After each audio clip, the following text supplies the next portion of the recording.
Hi welcome back to SC academy. మనం previous వీడియోస్లో మనం డైమెన్షనింగ్ పైన అయితే క్వశ్చన్స్ చేయడం జరిగింది. అంటే how to dimensioning systems, how to draw the dimensioning అనే కాన్సెప్ట్ పైన. సో ఇక్కడ మనం ఏం నేర్చుకున్నామంటే ఇంకా టూ టైప్స్ ఆఫ్ డైమెన్షనింగ్ అయితే నేర్చుకున్నాం. మనం two types of dimensioning systems, ఒకటి యూనిడైరెక్షనల్ సిస్టమ్ అని, ఇంకొకటి అలైన్డ్ సిస్టమ్ అని. మరి యూనిడైరెక్షన్లో కానీ అలైన్లో కానీ టూ టైప్స్ అయితే నేర్చుకున్నాం. ఒకటి సిరీస్ సిస్టమ్ అని, ఇంకొకటి ప్యారలల్ సిస్టమ్ అని.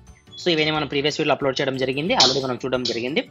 తర్వాత మనం డ్రా పెంటగాన్, హెక్సగాన్, హెప్టగాన్ ఏదన్నా కానీ మనం 5 సైడ్స్ ఉంటే పెంటగాన్ అంటాం, 6 ఉంటే హెక్సగాన్ అంటాం, హెప్టగాన్, ఆక్టగాన్ ఏదన్నా కానీ మనం మామూలుగా ఇన్ జనరల్గా నార్మల్ మెథడ్ ఎలా వేస్తాము, ఎక్స్టర్నల్ సర్కిల్ మెథడ్ ఒకటి, ఇంటర్నల్ సర్కిల్ మెథడ్ ఒకటి. ఇవి కూడా మనం ప్రీవియస్గా అయితే అప్లోడ్ చేయడం జరిగింది. మీరు వీడియో ఫస్ట్ టైం అయితే కనుక చూడము, ఈ వీడియోస్ కూడా చూడండి ఒకసారి, మీకు అర్థమైతే డీటెయిల్గా అయితే కనుక. సరే, ఈ రోజు మనం ఒక క్వశ్చన్ అయితే డిస్కస్ చేద్దాం. ఆ క్వశ్చన్ ఏమంటే కనుక draw ellipse with concentric circle method. మనకి డయామీటర్ ఇస్తాడు, external diameter and internal diameter. దీని ద్వారా మనం ఎలా డ్రా చేస్తాం అనేది చూద్దాం. ఫస్ట్ ఆఫ్ ఆల్ మనం ఎలిప్స్ కానీ, పారాబోలా కానీ, హైపర్బోలా కానీ డ్రా చేయాలంటే మనకి 3 మెథడ్స్ అయితే ఉన్నాయి. ఒకటి ఏమంటే ఇంకా కాన్సెంట్రిక్ సర్కిల్ మెథడ్ ఒకటి, తర్వాత రెక్టాంగులర్ మెథడ్ ఒకటి, తర్వాత ఆబ్లిక్ మెథడ్ ఒకటి. ఇలా 3 టైప్స్ అయితే ఉన్నాయి. మనం ఈ వీడియోలో అంటే ఈ క్వశ్చన్లో మనం కాన్సెంట్రిక్ సర్కిల్ మెథడ్ మాత్రమే ఇచ్చినాడు కాబట్టి దీని గురించి మనం డిస్కస్ చేద్దాం. ఓకేనా, క్లియరా? సరే, ఈ క్వశ్చన్ మనం డ్రా చేయాలా అంటే ఈ క్వశ్చన్ మనం సాల్వ్ చేయాలా అంటే డ్రా చేయాలంటే కనుక మనకి ఏమి ఇస్తాడు గివెన్ డేటా అంటే క్యాపిటల్ డయామీటర్ ఇస్తాడు, ఒకటి ఇంటర్నల్ డయామీటర్ అంటే అవుటర్ డయామీటర్ ఒకటి, ఇంటర్నల్ డయామీటర్ ఒకటి ఇస్తాడు. So according to given data internal diameter ఎంత ఇచ్చాడు మనకు 20 mm అయితే ఇవ్వడం జరిగింది. సో దాని బేస్ పైన మనం ఏం చేస్తామంటే ఒక సర్కిల్ని అయితే డ్రా చేసుకుంటాము 20 mm డయామీటర్తో. అంటే రేడియస్ ఎంత ఉంటుంది, 10 mm రేడియస్ పెట్టుకొని ఒక 20 mm తో అయితే రౌండర్ తీసుకొని ఒక సర్కిల్ని డ్రా చేస్తాం. ఇంతవరకు మనకు అర్థమైంది. నెక్స్ట్ మనం ఏం చేయాలా, డయామీటర్ ఎంత ఇచ్చినాడు, ఎక్స్టర్నల్ డయామీటర్ 60 mm ఇచ్చినాడు. ఈ 60 mm డయామీటర్తో మనం ఏం చేయాలంటే ఇంకొక సర్కిల్ అయితే డ్రా చేసుకోవాలా మనం. ఓకేనా, అప్పుడు రేడియస్ ఎంత తీసుకోవాలా, 30 రేడియస్ తీసుకొని రౌండర్తో. సో దీనిపైన మనము ఇంకొక సర్కిల్ అయితే డ్రా చేస్తాము ఎంత డయామీటర్తో, 60 mm డయామీటర్తో. ఓకేనా, అర్థమైందా ఇంతవరకు? ఇప్పుడు కాన్సెంట్రిక్ సర్కిల్ మెథడ్ని ఎలా డ్రా చేయాలంటే ఇంకా సింపుల్గా మీరు డ్రాఫ్ట్ తీసుకొని ఆ స్కేల్ తీసుకొని వర్టికల్గా ఒక లైన్ డ్రా చేయండి, తర్వాత హారిజాంటల్గా ఒక లైన్ని డ్రా చేయండి. ఓకేనా, ఈ 2 పాయింట్స్ అర్థమన్నాయా? తర్వాత ప్రొట్రాక్టర్ మాత్రం తీసుకోవద్దు, రౌండరు తీసుకోవద్దు, ఏమీ తీసుకోవద్దు. సింపుల్గా మీకున్న డ్రాఫ్టర్తోనే 45 degrees మనతో డ్రాఫ్టర్ ఉంటుంది కదా, సో మన డ్రాఫ్టర్ని 45 degrees దగ్గర స్కేల్ చేసుకొని 45 degreesతో ఒక లైన్ అయితే డ్రా చేయండి. ఇక్కడ నుంచి 45 degrees లైన్తో ఈ సైడ్ ఒకసారి మరి అదే విధంగా లెఫ్ట్ సైడ్ ఒకసారి. అర్థమైందా? జస్ట్ 45 degreesతో మరి ఈ సర్కిల్ని కట్ చేసుకోవడం ఇవన్నీ వద్దు, ఏమీ వద్దు. ఇంతవరకు అర్థమైందా పాయింట్? ఎగ్జాక్ట్లీ అర్థమైంది కదా. ఇప్పుడు చూద్దాం నెక్స్ట్ ఏం చేయాలంటే ఇంకా మనము ఏదైతే ఈ మేజర్ సర్కిల్కి టచ్ అయినాయో పాయింట్స్, అంటే ఈ లైన్, ఈ సెక్షన్ కానీ మీరు కావాలనుకుంటే దీనికి నేమ్స్ ఇచ్చుకోవచ్చు. ఫర్ ఎగ్జాంపుల్ నేను 1 అని, 2 అని, 3 అని ఇట్లా నేమ్స్ ఇచ్చుకోవచ్చు, లేదన్నా కూడా ప్రాబ్లం లేదు. ఓకేనా, సరే.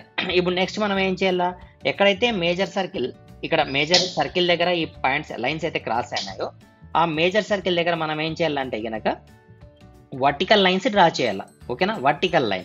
ఫర్ ఎగ్జాంపుల్కి నేను ఇక్కడ 3 అనే పాయింట్ దగ్గర చూడండి వర్టికల్ లైన్ డ్రా చేస్తాను. ఇట్లా వర్టికల్ లైన్, అదేవిధంగా వర్టికల్ లైన్, వర్టికల్. ఓకేనా, క్లియరా, అర్థమైందా? నెక్స్ట్ ఏం చేయాలా, ఏదైతే మైనర్ యాక్సిస్ ఉంటుందో అంటే మైనర్ సర్కిల్కి టచ్ అయిన దాన్ని మైనర్ యాక్సిస్ అంటాం. ఎగ్జాంపుల్ ఈ పాయింట్, ఇక్కడ ఏం చేయాలి మనము హారిజాంటల్గా డ్రా చేయాలి ఒక లైన్. హారిజాంటల్.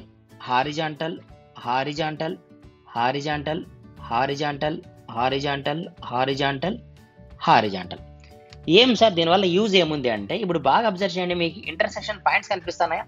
ఎగ్జాంపుల్కి చూడండి, ఈ లైన్కి ఈ హారిజాంటల్, ఈ వర్టికల్ ఇంటర్సెక్షన్ పాయింట్ కనిపిస్తుందా? అవును కనిపిస్తుంది. ఇక్కడ ఇంటర్సెక్షన్ కనిపిస్తుందా? ఇంటర్సెక్షన్ మీకు కనిపించాక నేను రౌండ్ అప్ చేస్తాను. మీరేం చేయాలంటే ఒక పని చేస్తాను, కొంచెం డాట్ థిక్నెస్ తీసుకుంటా, ఇక్కడ ఒక పాయింట్ పెట్టాలి అంతే. జస్ట్ నేను మీకు కనిపించే ఇక్కడైతే నేను ఈ విధంగా అయితే రౌండ్ అప్ చేయడం జరుగుతుంది. మీరు జస్ట్ ఒక పాయింట్ ఇంటర్సెక్షన్ దగ్గర ఒక పాయింట్. ఓకేనా, అర్థమైందా? ఇలా పాయింట్స్ పెట్టుకున్న తర్వాత అప్పుడు మీరు ఏం చేయాలంటే హెచ్బి పెన్సిల్ ఇప్పుడు తీసుకోవాలా. ఈ హెచ్బి పెన్సిల్తో దీన్ని స్మూత్గా ఫ్రీ హ్యాండ్తో మాత్రమే ఇట్లా టచ్ చేసుకుంటూ తీసుకొని పోవాలా. ఓకేనా, అర్థమైందా? మరి ఇంతవరకు మనం ఏ పెన్సిల్ యూజ్ చేసాం సార్, మీరు హెచ్బి పెన్సిల్ అని ఇప్పుడు చెప్తున్నారంటే మనం యూజ్ చేయాల్సిన పెన్సిల్స్ జస్ట్ 2 పెన్సిల్స్ యూజ్ చేయండి. ఒకటి హెచ్ పెన్సిల్, ఒకటి హెచ్బి పెన్సిల్, ఒకటి 2Hలు 3Hలు అవి ఏం వద్దు మనకు. సో జస్ట్ హెచ్ పెన్సిల్ ఒకటి, హెచ్బి పెన్సిల్ ఒకటి. ఓకేనా? ఎప్పుడు ఏది యూజ్ చేయాలా సార్ అంటే మీకు డిఫరెంట్గా చెప్పి నేను కన్ఫ్యూజ్ చేయను, స్ట్రైట్గా చెప్తాను. మనం ఈ క్వశ్చన్లో ఏం డ్రా చేయాలా? ఎలిప్స్ని డ్రా చేయాలా. వానికి ఏం చూపిల్లా? ఆన్సర్ కరెక్షన్ చేసే వాళ్ళకు ఎలిప్స్ని చూపిల్లా. కాబట్టి మీరు ఎలిప్స్ని మాత్రమే హెచ్బి పెన్సిల్తో డ్రా చేయాలా, ఇది హెచ్బి పెన్సిల్తో డ్రా చేయాలా. మరి రిమైనింగ్ అన్ని ఏంటివి సార్? ఇవన్నీ ఈ ఎలిప్స్ని మనం డ్రా చేసేకి యూజ్ అయ్యే డైమెన్షనింగ్ లైన్స్. కాబట్టి దీన్ని మనం ఏంతో డ్రా చేయాలా? హెచ్ పెన్సిల్తో డ్రా చేయాలి. అంటే అది లైట్గా కనిపించాలా, ఇది మాత్రమే థిక్ కనిపించాలా. కానీ మనం ఏం చేస్తామంటే మొత్తం హెచ్బి పెన్సిల్తో రాసి ఈ ఏదైతే ఎలిప్స్ ఉంటుందో దాన్ని డబల్ స్ట్రోక్ వేస్తాం మనం. ఇలా వేయడం వల్ల ఏమవుతుందంటే పేపర్ చాలా డార్క్ అయిపోతుంది, థిక్ అయిపోతుంది. అంటే డబల్ స్ట్రోక్స్ పడతాయి దానిపైన, ఆక్వర్డ్గా కనిపిస్తుంది డ్రాయింగ్ షీట్ మొత్తం. సో కనిపించినంత మాత్రం ఏముంది లేదు సార్ అని మనం లైట్గా తీసుకోవద్దండి. మనకు ప్రాబ్లం ఎక్కడ వస్తుందంటే మీరు ఎప్పుడైతే ఈ డ్రాఫ్టర్ ఉంటుంది కదా, ఈ డ్రాఫ్టర్ని దీనిపైన పెట్టింటారు, మీరు ఎప్పుడైతే ఈ డార్క్ కలర్ పైన ఇట్లా డ్రాఫ్టర్ని మూవ్ చేసుకుంటూ పోయింటారు, ఈ క్వశ్చన్ అయిపోయిన తర్వాత ఈ డ్రాఫ్ట్ని తీసుకొని మనం వేరే ఎంటీ పేజ్లో పెడతాం కదా, ఈ ఏరియా మొత్తం ఏమవుతుంది తెలుసా? కొంచెం ఇట్లా బ్లాక్ షేడ్ లాగా కనిపిస్తూ ఉంటుంది పేపర్ అంతా. అంటే మీరు ఎగ్జామ్ హాల్లో ఆన్సర్ షీట్ మొత్తం అయిపోయిన తర్వాత చూస్తే ప్యాచిల్గా ఉంటుంది అంత బ్లాక్ కలర్లో. తర్వాత మనం ఏం చేస్తాం? ఈ ఆన్సర్ షీట్ని ఇట్లా ఫుల్గా ఇట్లా ప్లెయిన్గా ఇస్తామా? మనం దీన్ని ఫోల్డ్ చేస్తాం. ఫోల్డ్ చేసిన తర్వాత ఏమవుతుంది తెలుసా? ఈ ఎలిప్స్ ఇక్కడ పడి ఉంటుంది, ఈ సైడ్ కూడా పడి ఉంటుంది. సో యాక్వర్డ్గా కనిపిస్తుంది మన డ్రాయింగ్ షీట్. కాబట్టి మీరు హెచ్బి పెన్సిల్ మాత్రమే యూజ్ చేయండి, సింగిల్ స్ట్రోక్తోనే వేసి ట్రై చేయండి. తర్వాత మ్యాక్సిమం అవాయిడ్ చేయండి ఎరేజ్ చేసేకి. అంటే ఎగ్జాంపుల్కి ఏం సార్ అంటే నేను ఇదంతా ఎక్స్టెన్షన్స్ ఉన్నాయి కదా, దీనిలో నేను ఇట్లా ఎరేజ్ చేసుకుంటూ పోతాను సార్. ఇవన్నీ చేద్దండి, ఏవైతే ఎక్స్టెన్షన్ ఉందో అది చూసుకునే డ్రా చేయండి first of all. For example మీరు కొంచెం బయటకు వచ్చినా కూడా దాన్ని ఎరేజ్ చేయొద్దు. ఎరేజ్ చేస్తే ఏం ప్రాబ్లం వస్తుంది సార్ అంటే ఇప్పుడు చూడండి, మీరు యూజ్ చేసేది డ్రాయింగ్ షీటా లేకపోతే డ్రాయింగ్ చార్టా? మీరు యూజ్ చేసేది చార్టా లేకపోతే షీటా? రెండు ఒకటే ఆన్సర్ అని డౌట్ వస్తుంది చాలా మందికి. కాదు, మీరు యూజ్ చేసేది డ్రాయింగ్ షీట్, డ్రాయింగ్ చార్ట్ కాదు. దీనికి ఏముంది సార్ మధ్యలో మరీ డిఫరెన్స్ అంటే కనుక, డ్రాయింగ్ చార్ట్ మీరు తీసుకున్నారనుకోండి, ఒక సైడ్ రఫ్ ఏరియా ఉంటుంది, ఒక సైడ్ వచ్చి స్మూత్ ఉంటుంది. ఒక సైడ్ స్మూత్, ఇంకో సైడ్ రఫ్ ఉంటుంది. అదే మనం షీట్ తీసుకుంటే బోత్ సైడ్ కూడా స్మూత్గానే ఉంటుంది. ఎందుకంటే డ్రాయింగ్ షీట్ యొక్క పర్పస్ ఏమంటే మనం డ్రాయింగ్ని డ్రా చేయడం, చార్ట్ యొక్క పర్పస్ ఏమంటే ఒక సైడ్ మాత్రమే డ్రాయింగ్ని డ్రా చేసి మనం స్టిచ్ చేసేకి, అంటే గోడలకి దీనికి అతికిచ్చే దానికోసం యూజ్ చేసేది మనం డ్రాయింగ్ చార్ట్ని, అంటే స్కూల్ లెవెల్లో. అర్థమైందా? సో దీనికి ఏముంది పాయింట్ అంటే మీరు ఎప్పుడైతే ఎరేజ్ చేసినారో ఈ ఏరియాలో ఉన్న స్మూత్నెస్ అంతా వెళ్ళిపోతుంది, ఇది కొంచెం రఫ్గా అవుతుంది. సో దట్ మీరు డ్రాఫ్టర్ తెచ్చి దీనిపైన పెట్టిన వెంటనే ఈ ఏరియా అంతా బ్లాక్ అయిపోయే ఛాన్సెస్ ఉంటాయి ఎక్కువ వరకు కూడా. కాబట్టి ఎక్కడ బ్లాక్ అవుతుంది సార్ అంటే మీరు ఎక్కడైతే ఎరేజ్ చేసినారో ఆ ఏరియాలో మాత్రమే ఎక్కువ బ్లాక్ అవుతుంది. కాబట్టి ఆ స్మూత్నెస్ పోతుంది. కాబట్టి మీరు ఆల్మోస్ట్ ఆల్ వరకు ఈ ఎక్స్టెన్షన్ లైన్స్ ఏవైతే ఉంటాయో డైమెన్షన్ లైన్ వాటిని ఎరేజ్ చేద్దండి. ఇవన్నీ పాయింట్స్ మైండ్లో పెట్టుకోండి. డ్రాయింగ్ ఎగ్జామ్ అంటే కనుక ఎంత నీట్గా అంటే అంత నీట్గా ప్రజెంట్ చేసేదాన్ని డ్రాయింగ్ ఎగ్జామ్ అంటాం, అంతే తప్ప క్వశ్చన్ టు ఆన్సర్ కాదు. ఇప్పుడు కాన్సెంట్రిక్ సర్కిల్ మెథడ్ అంటే for example 1st class to 5th class ఏ అబ్బాయిని తీసుకొని కూర్చోబెట్టినా మనం ఈ డ్రాయింగ్ చెప్తే దీన్ని డ్రా చేయలేడా? మరి ఎందుకు మనల్ని ఇంజనీరింగ్ అంటాను, ఒక సబ్జెక్ట్ లాగా పెట్టినారు మనకి ఇంజనీరింగ్లో అంటే కనుక దాని మీనింగ్ ఏమంటే కనుక, సో ఇది pictorial language. What is the engineering drawing? It is a pictorial language of engineers. So ముందర పర్సన్కి అర్థం కాల మనం ఏం రిప్రజెంట్ చేస్తున్నాం అనేది. అర్థమైందా? కాబట్టి ఇది మనకు ఒక లాంగ్వేజ్ లాగా most important thing in the technical subjects. కాబట్టి మీరు దీన్ని చాలా కాన్సన్ట్రేషన్గా, చాలా నీట్గా, ఎంత నీట్గా అయితే అంత నీట్గా రెడీ చేసి పెట్టేటట్లా చూడండి మీరు ఆన్సర్ షీట్ని. ఓకేనా? సరే, ఓవరాల్ అయితే అర్థమైంది కదా, క్వశ్చన్ అర్థమైంది, కాన్సెప్ట్ అర్థమైంది కదా, డైమెన్షనింగ్ లైన్ దేంతో ఎలా, మెయిన్ డయాగ్రామ్ దేంతో ఎలా అనేది అర్థమైంది. సరే, ఈ రోజు మనం అయితే ఇంకా కాన్సెంట్రిక్ సర్కిల్ మెథడ్ అయితే నేర్చుకున్నాము. తర్వాత రెక్టాంగిల్ మెథడ్ని, ఆబ్లిక్ మెథడ్ని మనం నెక్స్ట్ వీడియోలో చూద్దాం. ఓకే, ఈ వీడియోలో ఎలిప్స్ విత్ రెక్టాంగిల్ మెథడ్ అయితే డ్రా చేసి చూద్దాము. మనం ప్రీవియస్గా అయితే కనుక మనము ellipse or parabola or hyperbola in concentric circle method అయితే చూసినాం. ఇది సెకండ్ మెథడ్ రెక్టాంగులర్ మెథడ్. ఇంకొకటి ఉంది మనకు థర్డ్ మెథడ్ ఆబ్లిక్ మెథడ్, అది మనం నెక్స్ట్ వీడియోలో డిస్కస్ చేద్దాం. ఈ రోజు అయితే కనుక రెక్టాంగులర్ మెథడ్లో మనం ఎలిప్స్ని డ్రా చేసేకి ట్రై చేద్దాం. ఓకేనా? సరే, గివెన్ డైమెన్షన్ మనకంటే విడ్త్ ఇస్తాడు, తర్వాత డెప్త్ అయితే ఇవ్వడం జరుగుతుంది. విడ్త్ ఇచ్చినాడు 60 mm అని, డెప్త్ వచ్చి 40 mm అని. అకార్డింగ్ టు దిస్ మనము ఒక బాక్స్ అయితే వేసుకుందాం, రెక్టాంగులర్ బాక్స్. సో డెప్త్ ఎంత ఉండాలా? 40 అయితే ఉండాలా. ఓకేనా? సో కొంచెం నీట్గా వేద్దామా, ప్రాపర్గా వేద్దాం. డెప్త్ ఎంత ఉండాలా? 40 ఉండాలా. సో డెప్త్ 40తో తర్వాత విడ్త్ 60తో ఒక బాక్స్ అయితే డ్రా చేయడం జరిగింది. ఓకేనా? ఇలా బాక్స్ డ్రా చేసుకున్నాము. సో ఇక్కడ మనం చూడొచ్చు ఎంత ఉంది, విడ్త్ ఎంత ఉండాలా, ఇది 60 mm అయితే ఉండాలా. హైట్ తీసుకుంటే మనం 40 mm అయితే ఉండాలా. ఓకేనా? ఈ విధంగా బాక్స్ డ్రా చేసుకున్న తర్వాత సో మనం ఇక్కడ దీన్ని డివైడ్ చేద్దాం. ఎలా డివైడ్ చేద్దాం అంటే 2 పార్ట్స్గా డివైడ్ చేద్దాం. సో మిడిల్లో ఒక లైన్ వేసి 2 పార్ట్స్ కింద డివైడ్ చేద్దాం. అప్పుడు ఈ లెంత్ ఎంత ఉంటుంది, విడ్త్ ఎంత ఉంటుంది, 30 ఉంటుంది. అంతేనా? ఈ 30ని 4 పార్ట్స్ చేద్దాం. 30ని 4 పార్ట్స్ అంటే ఈ విడ్త్లో 30ని 4 పార్ట్స్. సో ఒక్కొక్కటి ఎంత వస్తుంది, 30/4 చేయండి, అప్రాక్సిమేట్గా 8 సంథింగ్ వస్తుంది కదా. దాని ప్రకారంగా మనం ఒక 4 పార్ట్స్, 1 2 3 4 పార్ట్స్. అదేవిధంగా రైట్ సైడ్లో ఉన్న 30ని కూడా 4 పార్ట్స్ అయితే తీసుకుందాం. ఓకేనా, క్లియరా? సరే, ఇప్పుడు ఈ హైట్ ఉంది కదా, హైట్ ఎంత ఉంది? 40 ఉంది. దీన్ని 4 పార్ట్స్ చేద్దాం. ఎంత వస్తుంది 4 పార్ట్స్ అంటే? ఎగ్జాక్ట్లీ 10 10 వస్తుంది. కాబట్టి 4 పార్ట్స్, పార్ట్ 1 2 3 4. అదేవిధంగా 1 2 3 4 పార్ట్స్ వేసుకున్నాం కదా. ఈ 4 పార్ట్స్ వేసిన తర్వాత ఈ పాయింట్ దగ్గర నుంచి ఈ పైన టాప్ ఆరిజిన్కి తీసుకొని పోదాం. సో టాప్ ఆరిజిన్కి ఎలా తీసుకుపోతాం? అర్థమైందా? ఈ విధంగా తీసుకొని పోదాం. నెక్స్ట్ అదే విధంగా రైట్ సైడ్లో కూడా మనం ఇదే విధంగా తీసుకొని పోదాం, ఈ సైడ్ కూడా. ఓకేనా, అర్థమైందా? క్లియరా? సరే, ఇప్పుడు చూడండి పాయింట్. ఫర్ ఎగ్జాంపుల్ మనం వీటికి నేమ్స్ ఇచ్చుకుందాం అనుకుంటే, ఇది 0 పాయింట్ అనుకుంటే 1 2 3 4 కావాలంటే 1 2 3 4 మీకు అర్థమయ్యేకి. అదేవిధంగా 3 2 1 0 3 2 1 0. ఓకేనా, సరేనా, క్లియరా? ఇది ఏంటంటే ఇది 4 కాబట్టి అదేవిధంగా మీకు అర్థమయ్యేకి ఆ విధంగా రాసుకోండి. ఇప్పుడు చూడండి ఇక్కడ మనకి ఏమవుతుందంటే 1కి 1కి ఇంటర్సెక్షన్ పాయింట్ ఎక్కడ ఉంది? 1 అనే లైన్కి 1 అనే లైన్కి ఇంటర్సెక్షన్ పాయింట్ ఇక్కడ ఉంది. అదేవిధంగా 2కి 2కి 3కి 3కి, అంతేనా? మరి 4ని మనం కలపాలంటే కలుపుకోవచ్చు, లేదంటే అక్కడ నుంచి ఆరిజిన్ తీసుకోవచ్చు. అంటే ఫర్ ఎగ్జాంపుల్ మీకు కావాలంటే ఇటు రాసుకోవచ్చు, లేదన్నా డైరెక్ట్ ఇక్కడ నుంచి అయితే మనం స్టార్ట్ చేసుకోవచ్చు ఆన్సర్ని. అదేవిధంగా ఇక్కడ ఇక్కడ ఇక్కడ ఇక్కడ అర్థమైంది కదా పాయింట్స్? 1 1 పాయింట్ 2 2 3 3 4 4. ఆ విధంగా ఈ సైడ్ రైట్ సైడ్ కూడా రాసుకున్నాం.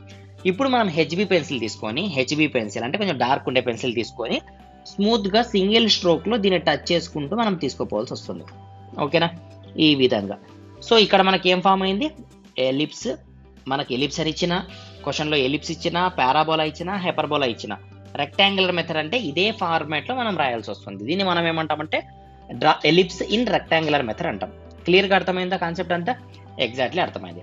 ఇది కాకోకుండా మనకి ఇప్పుడు సెకండ్ మెథడ్ కదా ఇది. ఫస్ట్ మెథడ్ ఎలాగైతే కాన్సెంట్రిక్ సర్కిల్ మెథడ్ ఉందో, సెకండ్ మెథడ్ రెక్టాంగులర్ మెథడ్ ఉందో, థర్డ్ మెథడ్ ఆబ్లిక్ మెథడ్ ఉంది. థర్డ్ మెథడ్, ఈ మెథడ్లో ఫర్ ఎగ్జాంపుల్ మన క్వశ్చన్ ఎలా ఇస్తాడో చూద్దామా? ఆ ప్రాబ్లం కూడా చూద్దాం, మీకు క్లారిటీగా అర్థమైపోతుంది.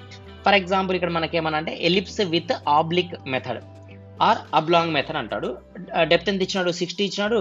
విడ్త్ వచ్చి మనకి ఇది డెప్త్ అనుకుందాము, ఇది విడ్త్ అనుకుందాం, ఎక్కువ ఉంది కదా, సో విడ్త్ అనుకుందాం, ఇది డెప్త్ అనుకుందాం. విడ్త్ వచ్చి 60 ఇచ్చినాడు, డెప్త్ వచ్చి 40 ఇచ్చినాడు, సేమ్ ఇంత ముందు కేసు లాగానే. So oblique method or oblong method, దీన్ని మనం ఎలా డ్రా చేస్తామంటే చూడండి, దీంట్లోనే నేను సాల్వ్ చేసే చూస్తాను ఆ ప్రాబ్లమ్ని, సో దట్ మీకు క్లియర్గా అర్థమవుతుంది రెండింటి మధ్య డిఫరెన్స్. సో ఆ మెథడ్లో మనం ఏం చేయాలి? ఆబ్లాంగ్ మెథడ్ ఆర్ ఆబ్లిక్ మెథడ్లో ఏం చేయాలంటే 60 మనకు ఎంత ఇచ్చినాడు? మనకు 60 ఒకటి ఇచ్చినాడు, 40 ఒకటి ఇచ్చినాడు. సో 60 విడ్త్ అన్నాడు కాబట్టి 60తో ఒక బాక్స్, హైట్ 40తో ఒక బాక్స్, ఎలాగైనా మీకు ఏది ఇస్తే అది దాని ప్రకారం ఇలా డ్రా చేసుకున్నాం. విడ్త్ ఎంత? 60, హైట్ ఎంత? 40. ఇప్పుడు ఈ మెథడ్లో మనం ఏం చేయాలంటే దీన్ని 2 పార్ట్స్ కాకుండా 4 పార్ట్స్ వేసుకోవాలి. అది ఇక్కడ మనం అర్థం చేసుకోవాల్సింది. సో 4 పార్ట్స్ కాబట్టి 60లో ఆఫ్ 30, 40లో ఆఫ్ 20. ఓకేనా, అర్థమైందా? సరే, అర్థమైంది. ఇప్పుడు మనం చూస్తే ఇంకా హైట్ ఎంత ఉంది? ఇది 20 ఉంది, ఇది కూడా 20 ఉంది, ఇది 30 ఉంది, ఈ సైడ్ 30 ఉంది. ఓకేనా, ఇక్కడ ఏదైతే మనం కాన్సెప్ట్ని డ్రా చేసినామో ఇదే కాన్సెప్ట్ని ఇక్కడ రిపీట్ చేస్తాం పైన. సరే, ఎలా రిపీట్ చేస్తాం సార్ అంటే ఇప్పుడు చూడండి, ఇక్కడ విడ్త్ ఎంత ఉంది? 30 ఉంది. ఎన్ని పార్ట్స్ చేసుకోవాలి మనం? 4 పార్ట్స్ చేసుకున్నాం. సో 4 పార్ట్స్ చేయాలంటే కనుక సేమ్ 1 2 3 4 పార్ట్స్, 1 2 3 4 పార్ట్స్. నేను కొంచెం ఇది ఈ పక్కన లెఫ్ట్ సైడ్ ఎగ్జాక్ట్గా సెంటర్లో అయితే లేదు కాబట్టి కొంచెం ఈ లెంత్ ఎక్కువ అనిపిస్తుంది మీకు, మీరైతే విత్ మెజర్మెంట్ ఎగ్జాక్ట్గా వేసుకోండి. సరే, తర్వాత ఏం చేయాలి మనం? ఈ హైట్ ఎంత అయితే ఉంది? ఎంత ఉంది? 20 ఉంది. దీన్ని ఎన్ని పార్ట్స్ చేయాలి? 4 పార్ట్స్ చేయాలి. అంటే 5 mm 4 పార్ట్స్ చేసుకుంటాం. So 5 mm 4 parts. Same concept, same ఇది ఎట్లయితే చేసినామో సేమ్ కాన్సెప్ట్తో ఇక్కడ కూడా సేమ్ రిపీట్ చేస్తాం. ఓకేనా, తర్వాత సేమ్ ఇక్కడ నేమ్స్ ఎలాగైతే ఇచ్చినామో సేమ్ అదే విధంగా నేమ్స్ ఇచ్చుకుంటాం. 0.11 22 33 44 ఈ విధంగా రాసుకున్నాం. అదేవిధంగా రైట్ సైడ్లో కూడా సేమ్ ఇంటర్సెక్షన్ పాయింట్స్ డ్రా చేసుకున్నాం. ఇప్పుడు చూడండి, మీరు కనుక ఇక్కడ డ్రా చేస్తే అంటే హెచ్బి పెన్సిల్ తీసుకొని డ్రా చేస్తే మనకి ఏమవుతుందంటే ఇక్కడ సెమీ ఎలిప్స్ ఫామ్ అయింది, ఆర్ పారాబోలా ఇస్తే semi parabola, semi hyperbola form అయింది. ఇప్పుడు ఫర్ ఎగ్జాంపుల్ సేమ్ కాన్సెప్ట్ మనం కింద కూడా రిపీట్ చేసినాం అనుకోండి, అంటే ఎక్స్టెన్షన్ ఇట్లే కంటిన్యూ తీసుకొని పోయి అర్థమవుతుందా, సేమ్ రాసుకుంటూ పోతే మీకు ఏమవుతుందంటే ఇక్కడ కంప్లీట్గా ఫామ్ అవుతుంది. సెమీ ఎలిప్స్ కాకోకుండా కంప్లీట్గా ఎలిప్స్ ఫామ్ అవుతుంది. అంటే రెక్టాంగులర్ మెథడ్లో మనకి ఏం ఫామ్ అవుతుంది? హాఫ్ ఎలిప్స్ ఫామ్ అయితే, ఆబ్లిక్ ఆర్ అబ్లాంగ్ మెథడ్లో మనకి ఏం ఫామ్ అవుతుంది? కంప్లీట్గా ఎలిప్స్ ఫామ్ అవుతుంది. ఫర్ ఎగ్జాంపుల్ ఎలిప్స్ క్వశ్చన్ అడిగితే, పారాబోలా అడిగితే కంప్లీట్ పారాబోలా, హైపర్బోలా అడిగితే కంప్లీట్ హైపర్బోలా క్వశ్చన్ అయితే మనకు ఫామ్ అవుతుంది. ఇది మనకున్న ఎలిప్స్ కానీ హైపర్బోలా కానీ పారాబోలా కానీ డ్రా చేసే మెథడ్స్. ఫస్ట్ ఇది కాన్సెంట్రిక్ సర్కిల్ మెథడ్, సెకండ్ ఇది రెక్టాంగులర్ మెథడ్, థర్డ్ ఇది ఆబ్లాంగ్ మెథడ్. సో మనం ప్రీవియస్గా కూడా మనం చూసినాం కదా, ఏం చూసాం మనము, కాన్సెంట్రిక్ సర్కిల్ మెథడ్ చూసినాము. ప్రజెంట్ ఈ రోజు అయితే ఇంకా మనం rectangle method and oblique method చూసినాం. ఓకేనా, ఓవరాల్ వీడియో నచ్చితే ఇంకా లైక్ చేయండి. మీకు అప్డేటెడ్గా ఏమైనా ఇన్ఫర్మేషన్ కావాలనుకుంటే మిస్ చేయకుండా ఛానల్ అయితే సబ్స్క్రైబ్ చేసుకోండి. అదేవిధంగా మీ ఫ్రెండ్స్ కూడా ఈ వీడియో నచ్చితే కనుక షేర్ చేయండి. Thank you.